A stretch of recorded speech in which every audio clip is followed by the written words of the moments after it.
એક bank manager છે, બહુ ગજબનો માણસ છે। એ રોજ એના કસ્ટમરોના ખાતામાં 86,400 રૂપિયા જમા કરી દે છે અને કહે છે કે તમને વધારેમાં વધારે સુખ અને શાંતિ મળે એ રીતે આ પૈસા મન ફાવે એમ વાપરો। પણ એમાં એક શરત છે। શરત એ છે કે રોજ સવારે કસ્ટમરના ખાતામાં જે 86,400 રૂપિયા જમા કરે છે એ બધા જ રૂપિયા કસ્ટમરે સાંજ સુધીમાં વાપરી નાખવા પડે છે। સાંજ સુધીમાં જો કસ્ટમર એ રૂપિયા ના વાપરે અને રૂપિયા પડ્યા રહે તો પણ એ રૂપિયા બીજા દિવસે કેરી ફોરવર્ડ એટલે કે જમા થતા નહીં, બેલેન્સ તો ઝીરો જ થઈ જતું। મેનેજરની આ રીતથી કસ્ટમરોમાં જાત જાતની ઘટનાઓ બનતી। મિત્રો, વિડીયોને લાઇક કરજો, શેર કરજો અને ચેનલને સબસ્ક્રાઈબ કરજો, જેથી કરીને આવા બીજા મોટિવેશનલ વિડીયોનું નોટિફિકેશન તમને મળતું રહે અને મને તમારો સહકાર મળતો રહે। તમારા સબસ્ક્રાઈબ કરવાથી મારો ઉત્સાહ વધતો રહે છે। બધા જ કસ્ટમરોના ખાતામાં સરખા જ રૂપિયા જમા થતા, બધાને સરખી જ શરતોનું પાલન કરવું પડતું હતું। છતાં પણ એમાંના ઘણા કસ્ટમરો બહુ જ બુદ્ધિથી એ રૂપિયાનો ઉપયોગ કરતા અને ખૂબ જ સુખ શાંતિથી રહેતા હતા। પણ ઘણા લોકો પૈસા હોવા છતાં એ વાપરી નહોતા શકતા અને દુઃખી થતા હતા। તો ઘણા લોકો પૈસા એવી ખરાબ રીતે વાપરતા કે પૈસા ખૂટી પડતા અને પૈસા ખૂટે છે, પૈસાનો તૂટો છે એની બૂમો પાડ્યા કરતા। આ મેનેજર એ બીજો કોઈ નહીં પણ ખુદ ઈશ્વર છે અને એ પૈસા એ એણે આપણને આપેલો સમય છે। એ દરરોજ આપણને 86,400 સેકન્ડ આપે છે। દિવસ પૂરો થતાં જ એ વપરાઈ જાય છે।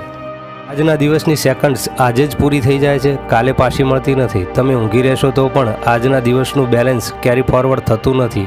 આજનો દિવસ તમને જમા મળવાનો નથી। કહેવાનું તાત્પર્ય એટલું જ છે કે દુનિયાના દરેક માણસને સરખો જ સમય મળ્યો છે, તો પણ અમુક લોકો જ એમને મળેલા સમયનો સદુપયોગ કરીને સુખ અને શાંતિથી જીવે છે।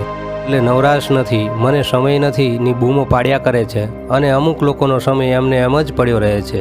આ સમયનું બેલેન્સ કેરી ફોરવર્ડ થતું નથી, સમય જમા થતો નથી અને લોકો સારા સમયની રાહ જોયા કરે છે જે કદી આવતો જ નથી। એક વર્ષનું મૂલ્ય જાણવું હોય તો એ વિદ્યાર્થીને પૂછો જે બોર્ડની પરીક્ષામાં નાપાસ થયો છે। એક મહિનાનું મૂલ્ય જાણવું હોય તો એ માને જઈને પૂછો જેની કુક શેક 8મા મહિને ઉજળી ગઈ છે। એક અઠવાડિયાનું મૂલ્ય જાણવું હોય તો સાપ્તાહિકના તંત્રીને પૂછો જે અઠવાડિયે પોતાનું સામાયિક નથી કાઢી શક્યો।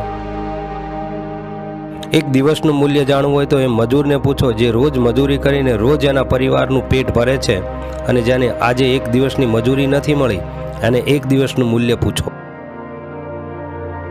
એક કલાકનું મહત્વ સમજવું હોય તો લેટ પડેલા એ પ્રેમીને પૂછો જેની વર્ષો બાદ મળતી પ્રેમિકા એક કલાકની રાહ જોઈને હંમેશા માટે ચાલી ગઈ હોય। એક મિનિટનું મૂલ્ય જાણવું હોય તો એ માણસને પૂછો જે અગત્યના કામે નીકળ્યો હોય અને એક મિનિટ માટે ગાડી, બસ કે પ્લેન ચૂકી જાય છે। એક સેકન્ડનું મૂલ્ય જાણવું હોય તો એ વ્યક્તિને પૂછો એક સેકન્ડના કારણે જેને અકસ્માત થતાં સહેજમાં બચી ગયો હોય।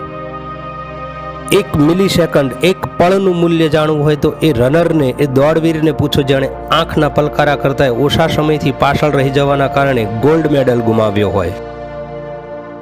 ગુમાવેલું ધન ફરી કમાઈ શકાય છે, ગુમાવેલી વિદ્યા ફરી યાદ કરી શકાય છે, ગુમાવેલું સ્વાસ્થ્ય પણ દવા અને વ્યાયામ દ્વારા પાછું મેળવી શકાય છે, પણ ગુમાવેલો સમય કોઈ પણ રીતે પાછો મેળવી શકાતો નથી। સમય બરબાદ કરનારો માણસ, સમયની પરવા ન કરનારો માણસ એ ભૂલી જાય છે કે જિંદગી સમયની બનેલી છે અને સમયના નામે જે ચીજ બરબાદ કરે છે બીજું કાંઈ જ નથી પણ એની ખુદની જિંદગી છે। સમયને સરકતી રેતી ગણો તો રેતી, વહેતી સરિતા ગણો તો સરિતા અને લહેરાતી હવા ગણો તો હવા। જે ગણો તે પણ હકીકત એ છે કે એ સમયને કોઈ પકડી શકતું નથી અને પકડી શકવાનું પણ નથી। આજ સુધી એવી કોઈ જેલ બની નથી જેમાં સમયને કેદ કરી શકાય। ઘણા લોકોને એવી ઈચ્છા થતી હોય છે કે સમયને હાથકડી પહેરાવીને જેલની અંદર બેસાડી દઉં। જો કે એ તો સમયને હાથકડી નથી પહેરાવી શકતા, પણ સમયની એ તાકાત છે કે ગમે તેને હાથકડી પહેરાવીને અંદર બેસાડી દે।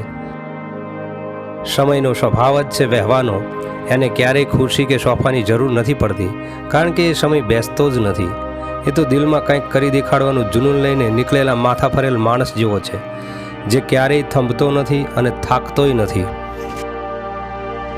પણ જે માણસને ખબર છે કે સમયનું નામ જ જિંદગી છે એ એક એક પળને કિંમતી હીરાની જેમ સાચવે છે અને એનો ઉપયોગ કરે છે। બદલામાં એક ગાંસડી ભરીને સુખ શાંતિ મેળવી લે છે।